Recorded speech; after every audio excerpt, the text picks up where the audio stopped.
Time for another question. We'll continue to identify the critical parts of the STEM, go through the responses, and find the key, then explore why certain responses are correct and why the distractors were not.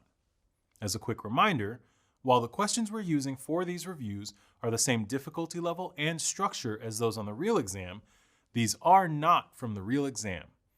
To use those questions would break the terms and conditions of the AWS certifications to share actual exam questions. This question is related to the cost and performance optimization domain, and specifically to implementing cost optimization strategies. So here's the STEM. An organization has implemented a file gateway to keep copies of users' home drives in Amazon S3. While conducting an analysis, a SysOps administrator noticed that most files are no longer accessed after 45 days. What are two methods the administrator could use to reduce storage costs and still provide some level of access to the user's files? Now, let's process the STEM to identify the crucial points. Our build is described as a file gateway set up to keep user data in Amazon S3. That brings up the problem that needs to be solved, which is that most files are no longer accessed after 45 days. And now, the focus of the STEM. We are looking for the best ways to reduce storage cost while still providing access to the files. I want to emphasize that we are looking for the best ways not only to reduce storage costs, but also to still provide some level of access to the files. The last emphasis I want to highlight is that this asks for us to provide two responses instead of one. You will see items like this throughout the exam, and it is important to know when you are providing more than just a single response. Okay, now that we've gone through the STEM, I'll show you the responses. The responses for this are: A, enable versioning on the S3 bucket to ensure that all copies of the files are saved. B, create a lifecycle policy to move files older than 45 days to Amazon Glacier storage class. C, create a lifecycle policy to move files older than 45 days to infrequent access storage class. D, create a bucket policy to limit users' access to only newer files, those created less than 45 days ago. And E, configure S3 cross-region replication to replicate all files for storage in a cheaper region. Now that you see all of the response choices, I'll give you about 10 seconds to see if you can figure out the answer. If you need more time, feel free to pause the video until you are ready.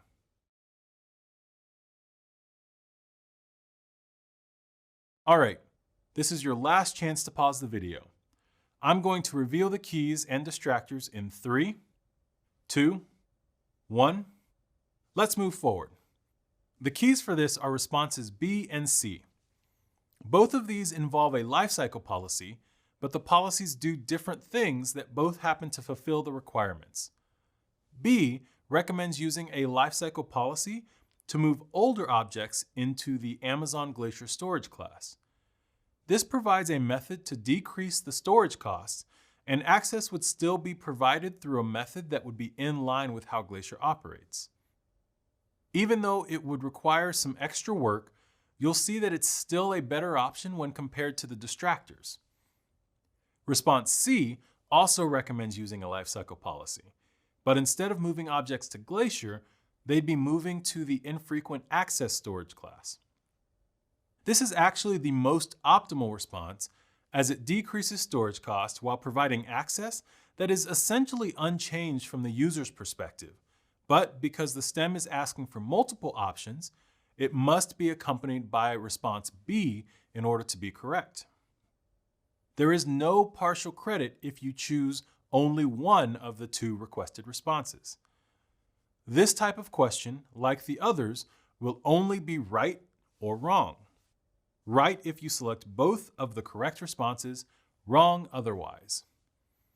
Now, let's look at our distractors. Response A suggests that the administrator enable versioning. If you're familiar with versioning, you know that this will actually increase the storage costs if it were the only thing we did.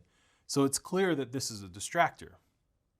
Response D recommends that a bucket policy is created to limit user access to only new files. This feels somewhat helpful, but when you look practically into it, you can determine that this wouldn't affect the costs and would actually limit the access to older files. So this can be marked as a distractor. And our last response, E, implies that our requirements could be met by enabling cross-region replication to a bucket in a cheaper region. This option does directly mention costs, but replicating to a cheaper region would not decrease overall costs, only reduce the additional costs of the replicated data.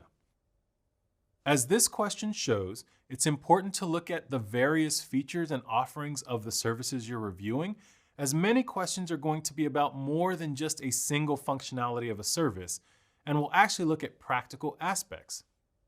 Additionally, when a STEM requests more than one response, look closely for all of the correct responses in order to get all of the correct keys. Remember, there is no partial credit.